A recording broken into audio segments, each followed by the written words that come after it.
कृषि संसाधन, कृषि संसाधन एग्रीकल्चर रिसोर्स का आज क्लास देखेंगे। और यह जो क्लास है कृषि संसाधन एग्रीकल्चर रिसोर्स का, ये सभी प्रतियोगिता परीक्षाओं के लिए काफी महत्वपूर्ण है। इसी क्लास में जो दिखाए जा रहे हैं कृषि संसाधन से संबंधित क्लास में जो भी आपके प्रश्न एवं उत्तर आपके स्क्रीन पर दिख रहा है, ये सारे प्रश्न प्रतियोगिता परीक्षाओं में पूछे जाते हैं। इसी से सवाल आपको आते हैं। यहाँ तक ये आपका एनसीईआरटी पे आधारित एक क्लास है और इस क्लास से आपका बिहार बोर्ड 10th एग्जाम में भी आपका प्रश्न पूछे जाते हैं। तो बिहार बोर्ड 10th का एग्जाम देने वाले विद्यार्थियों के लिए भी ये काफी इंपॉर्टेंट है और इसके साथ ही साथ प्रतियोगिता परीक्षा के लिए भी काफी इंपॉर्टेंट है, क्योंकि सवाल इसी से परीक्षा में पूछे जाते हैं। चलिए देखते हैं कृषि संसाधन से संबंधित प्रश्नों को। Agriculture resource related question and answer. सबसे पहला प्रश्न आपका है, आर्द्रता के उपलब्ध साधनों के आधार पर, आर्द्रता के उपलब्ध साधनों के आधार पर कृषि के प्रकार हैं। तो आपका आर्द्रता का मतलब क्या होता है? तो आर्द्रता का मतलब होता है नमी। सबसे पहले समझना है कि आर्द्रता का मतलब होता है नमी, यानी कि नमी के उपलब्ध साधन जो है, यानी खेतों में लगाए जाने वाले जो फसल हैं वो फसलों को नमी की आवश्यकता यानी आर्द्रता की आवश्यकता होती है, जल की आवश्यकता होती है।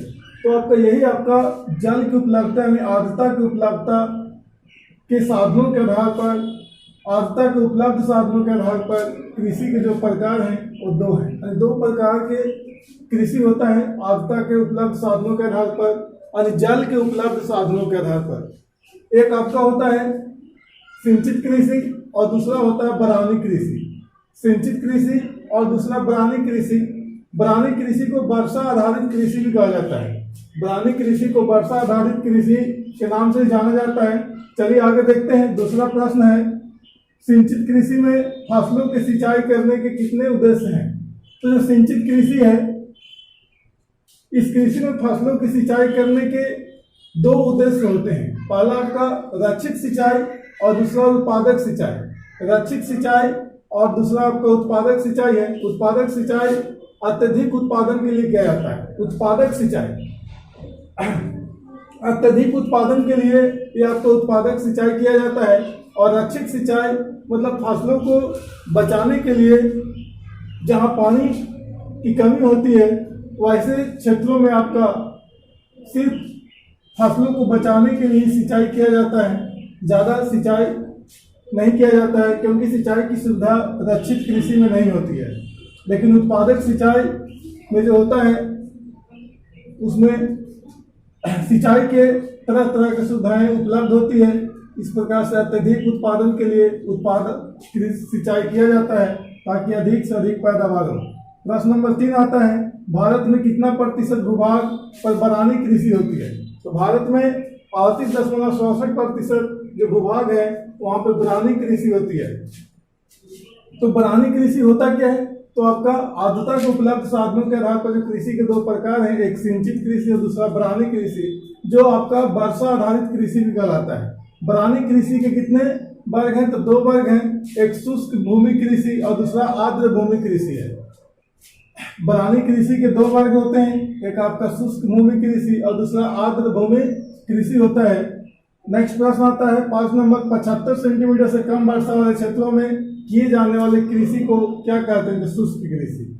यानी जिस क्षेत्र में आपका 75 सेंटीमीटर से कम वर्षा होती है, वैसा क्षेत्र जहां वर्षा 75 सेंटीमीटर से कम होता है, तो ऐसे क्षेत्रों में ये जो कृषि होता है वो कृषि पद्धति शुष्क कृषि कहलाता है। शुष्क कृषि। अगर 75 सेंटीमीटर से अधिक वर्षा होता है जिस इलाके में, तो उस इलाका में आपका शुष्क कृषि नहीं बल्कि आर्द्र भूमि कृषि कहलाता है। ये शुष्क भूमि कृषि यहाँ पे होगा। शुष्क भूमि कृषि, तो 75 सेंटीमीटर से कम वर्षा वाले क्षेत्र में शुष्क भूमि कृषि होता है, और 75 सेंटीमीटर से अधिक वर्षा, 8 नंबर प्रश्न आपको दिख रहा है कि 75 सेंटीमीटर से अधिक वर्षा वाले क्षेत्रों में किए जाने वाले कृषि को आर्द्र भूमि कृषि कहा जाता है। 7 नंबर में सवाल आता है, भारत के कुल कृषि भूमि का कितना प्रतिशत भाग जो है शुष्क कृषि भूमि के अंतर्गत आता है, तो आपका 39% लगभग जो है भूमि है शुष्क भूमि कृषि है। शुष्क कृषि भूमि है 39%। कम सिंचाई होता है, सिंचाई की सुविधा नहीं है, तो ऐसे क्षेत्रों में जो फसल उगाए जाते हैं उन फसलों को रक्षित सिंचाई किया जाता है, यानी सिर्फ जरूरत से कम भी हो जाता है, यानी उतना सिंचाई नहीं हो पाता है। तो ज्यादा पानी वाले जो फसल होते हैं, जिन फसलों को अत्यधिक सिंचाई की आवश्यकता होती है, वो ऐसे फसल को नहीं लगाया जाता है शुष्क भूमि कृषि में। शुष्क भूमि कृषि में आपका वैसे फसल को नहीं लगाया जाता है जिस फसल के लिए अत्यधिक पानी की आवश्यकता होती है। तो शुष्क कृषि में बोए गए फसल कौन कौन से हैं, तो रागी है, ज्वार है, बाजरा है, मूंग है, चना है, मटर है। ये सारे जो फसल है आपका शुष्क कृषि भूमि में बोए जाने वाले फसल है, क्योंकि इन सारे फसलों को ज्यादा पानी की आवश्यकता, जल की आवश्यकता, सिंचाई करने की आवश्यकता नहीं होती है ना, इसीलिए आपका शुष्क कृषि भूमि में सारे फसल बोए जाते हैं। और भारत के कुल कृषि भूमि का आपका 39% भूभाग आपका जो है वो शुष्क कृषि भूमि के अंतर्गत ही आता है। तो शुष्क कृषि भूमि 39% है लगभग, और 61% जो आपका बचा है वो आपका आर्द्र कृषि भूमि है। आर्द्र भूमि कृषि जो है, आर्द्र भूमि कृषि आपका 61% आपका भारत में है। नेक्स्ट देखेंगे, अगला सवाल आता है, आर्द्र भूमि कृषि में बोए गए फसल है। तो आर्द्र भूमि जो कृषि होता है, जिन फसलों को अत्यधिक सिंचाई की आवश्यकता होती है, ज्यादा पानी की आवश्यकता होती है, तो वैसे फसल को आर्द्र भूमि कृषि के फसल कहे जाते हैं, जिसमें गन्ना आता है, धान आता है, जूट, मक्का, खीरा, ककड़ी, ये सारे जो आपका फसल है, धान, गन्ना, जूट, मक्का, इसको अत्यधिक पानी की आवश्यकता होती है। नेक्स्ट देखेंगे, 10 नंबर सवाल आता है, जीवन निर्वाह के लिए किए गए अन्न उत्पादन को क्या कहते हैं। तो जीवन निर्वाह करने के लिए जो आपका अन्न उत्पादन किया जाता है उसको निर्वाहन कृषि कहते हैं। निर्वाहन कृषि वैसा कृषि है जो जीवन निर्वाहन के लिए जरूरी होता है, यानी सिर्फ आपका जीवन के भरण पोषण करने के लिए, यानी जीवन जीने के लिए ही आपका खेती किया जाता है। तो ऐसे आपका कृषि को निर्वाहन कृषि कहा जाता है। हाँ, सिर्फ आपका जीवन जीने के लिए अन्न का उत्पादन किया जाता है, क्योंकि जीवन निर्वाहन कृषि में, जीवन निर्वाहन जो कृषि होता है जिसको निर्वाहन कृषि कहा जाता है, ये कृषि वैसे क्षेत्र में होता है जहां सिंचाई की सुविधाएं नहीं होती है, जहां किसी प्रकार का है ना कृषि करने के लिए कोई औजार नहीं होता है, ढंग का कोई आपका है ना औजार नहीं होता है, अच्छे किस्म का बीज नहीं होते हैं, सिंचाई की सुविधा नहीं उपलब्ध नहीं होती है ना। खेत जो होते हैं वो छोटे छोटे आकार के होते हैं, बहुत दूर दूर पे होते हैं, तो ऐसे क्षेत्रों में आपका निर्वाहन कृषि किया जाता है। भूमि का आकार भी छोटा होता है, भूमि जो होते हैं बहुत दूर दूर पे होते हैं, है ना। तो वैसे क्षेत्रों में ही आपका निर्वाहन कृषि किया जाता है। भरण पोषण करने के लिए किसान क्या करते हैं, निर्वाहन कृषि कर लेते हैं कि अपना जीवन जी सके, हल्का फुल्का खेती कर लिया जाता है। तो वैसे क्षेत्र में आपका निर्वाहन कृषि होती है जहाँ पे भूमि का आकार छोटा होता है, दूर दूर पर कृषि भूमि होते हैं, सिंचाई की सुविधाएं उपलब्ध नहीं होती है, ना वहाँ बिजली होता है, ना आपका बिजली से चलने वाला कोई मोटर होता है। यानी पूरी तरीके से कहें तो आपका कृषि करने के लिए, खेती करने के लिए कोई भी ढंग का कोई साधन उपलब्ध नहीं होता है। तो ऐसे क्षेत्रों में आपका निर्वाहन कृषि किया जाता है। नेक्स्ट सवाल आता है स्थानांतरित कृषि, जिसको झूम कृषि के नाम से जाना जाता है ना। झूम कृषि या स्थानांतरित कृषि क्या है, तो आप देख रहे होंगे कि जंगल से भरे क्षेत्रों में, वैसे क्षेत्र जहाँ जंगल से भरे हुए हैं और जंगल ही जंगल है, तो जंगल से भरे क्षेत्रों में 2-3 वर्षों के अंतराल पर स्थान बदल करके किए जाने वाले कृषि पद्धति को ही आपका झूम कृषि कहा जाता है ना। होता क्या है, झूम कृषि करने वाले किसान जंगली इलाकों के किसान होते हैं और जंगलों को काट करके आपका कृषि किया जाता है।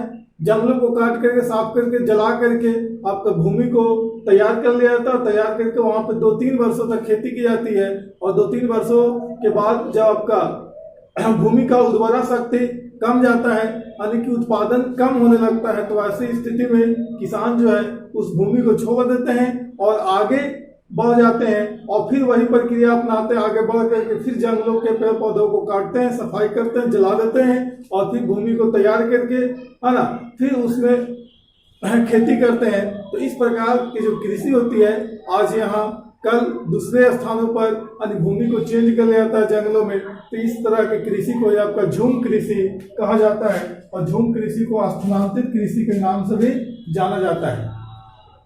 चलिए आगे देखते हैं। 12 नंबर सवाल आता है रोपण कृषि, व्यापारिक कृषि या बागानी कृषि, है ना। तो तीनों एक ही है, चाहे तो रोपण कृषि कहें या व्यापारिक कृषि कहें या फिर बागानी कृषि कहें। ये होता क्या है, तो रबर, कॉफी, चाय, गरम मसाला की जो खेती होती है वो आपका बागानी कृषि यानी व्यापारिक कृषि कहलाता है।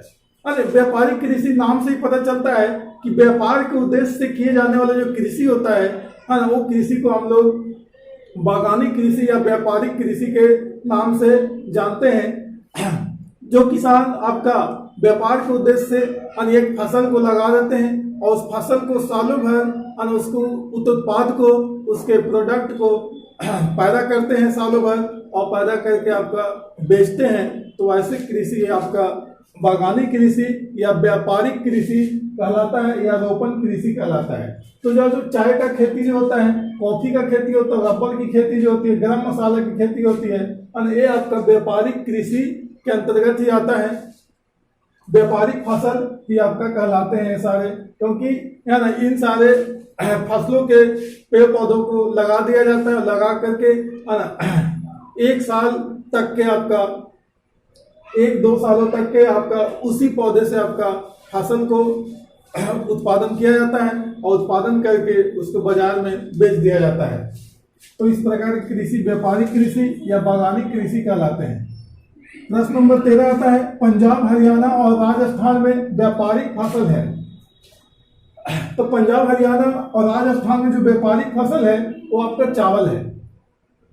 पंजाब, हरियाणा और राजस्थान में व्यापारिक फसल चावल है। इसका कारण क्या है, क्योंकि पंजाब, हरियाणा और राजस्थान में वहाँ के जो लोग हैं वो चावल कम खाया करते हैं, यानी वहाँ के लोग कम चावल खाते हैं, जिसकी वजह से आपका चावल को बेच दिया जाता है। धान की खेती करने के बाद डायरेक्ट धान को या चावल को बेच दिया जाता है, क्योंकि चावल का सेवन चावल बहुत कम ही वहाँ के लोग खाते हैं। इसीलिए चावल वहाँ का पंजाब, हरियाणा और राजस्थान का व्यापारिक फसल के अंतर्गत आ जाता है, क्योंकि उसको बेच देते हैं ज्यादातर।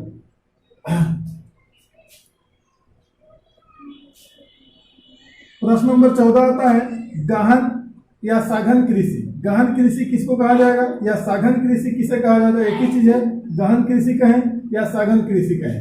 तो ये आपका क्या है, तो सिंचाई सुविधा वाले क्षेत्रों में, है ना, वैसा क्षेत्र जिस क्षेत्र में सिंचाई की सुविधा होती है, तो सिंचाई सुविधा वाले क्षेत्रों में वर्ष में कई फसलों को उर्वरक का भरपूर उपयोग करके प्रति हेक्टेयर उत्पादन अधिक किया जाता है। तो इस कृषि को गहन कृषि कहा जाता है। तो इस प्रकार की जो कृषि पद्धति होता है, इस कृषि पद्धति को गहन कृषि के नाम से जाना जाता है। होता क्या है कि सिंचाई सुविधा वाले जो क्षेत्र होते हैं, सिंचाई की सुविधा वाले क्षेत्र, ऐसा क्षेत्र जहाँ सिंचाई की सुविधा है, तो वह जब सिंचाई की सुविधा होती है तो किसान करते क्या है कि एक साल में कई एक फसलों को लगा देते हैं और कई एक फसलों को लगा करके अत्यधिक मात्रा में आपका उर्वरक का उपयोग करते हैं और उर्वरक का उपयोग करके ज्यादा से ज्यादा फसल उत्पादन करते हैं। फसल उत्पादन कर करके उसको बेचने का काम करते हैं। प्रति हेक्टेयर काफी ज्यादा उत्पादन कर लेते हैं फसलों का। तो इस प्रकार का जो कृषि पद्धति होता है वो गहन कृषि कहलाता है। तो गहन कृषि, इससे पता चल रहा है कि काफी ज्यादा लगन से, मेहनत से आपका कृषि के, हालांकि कृषि तो मेहनत से ही होता है, लेकिन काफी ज्यादा आपका खेतों में समय बिताया जाता है। तरह तरह के फसलें उगाए जाते हैं। एक साल के अंदर 4, 5, 6 तरह के फसलों को उगाया जाता है और उगा करके पैदा करके है ना उसको फिर बेचने का काम किया जाता है। तो इस प्रकार के कृषि को आपका गहन कृषि कहा जाता है। तो कृषि पद्धति आपका गहन कृषि कहलाता है, क्योंकि प्रति हेक्टेयर भूमि में अत्यधिक फसलों का उत्पादन किया जाता है। खाद और आपका सिंचाई के बल पे खाद भी ज़्यादा दिया जाता है, सिंचाई भी आपका है ना पूरा किया जाता है, जितना चाहिए होता है उतना। इस आधार पे जो कृषि कहलाता है गहन कृषि या सघन कृषि कहलाता है।